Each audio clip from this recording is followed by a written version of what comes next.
Here's the hydrangea bush that we're going to deadhead before, and then you can see the after, and after is not going to be quite as pretty. I really do like the dried flowers on the hydrangea as long as possible.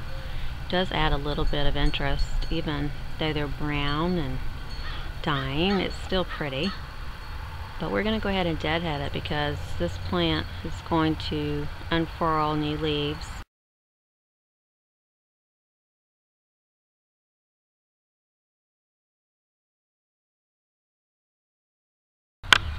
I always judge when to deadhead my hydrangea by when the daffodils start showing. And the daffodils are starting to come out around this hydrangea.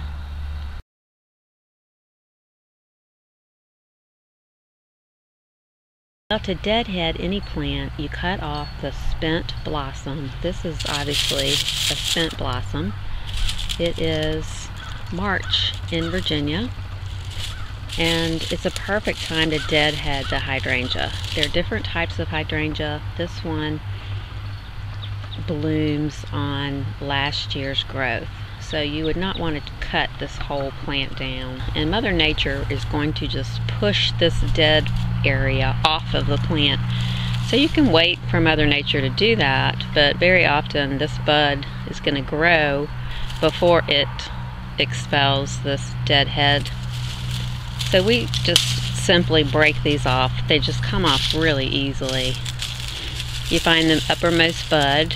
There's a little tiny bud. Just comes right off. And if you would do this earlier in the season, you would have to take clippers or shears. If you wait long enough, then they just break right off, and it's just a really fast job. It's just a way to make the plant look tidier. I'm also just taking any growth out that doesn't show any signs of life. Like this is an old blossom. The blossom's long gone. If I try to snap on this stem that's not dead, it will not let me snap. You know, there are buds coming out right there on that hydrangea. This is not snappable. It's sort of like asparagus. When you snap off the end of the asparagus, you don't really have to give it much thought. It's just going to break at the point where it should break. Here's the finished hydrangea, deadheaded. I know it's not attractive. So sad without its little dry head.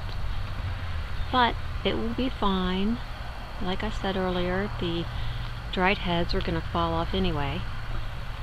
And you won't believe what this is going to look like when it starts leafing out and blooming. It's just going to be beautiful.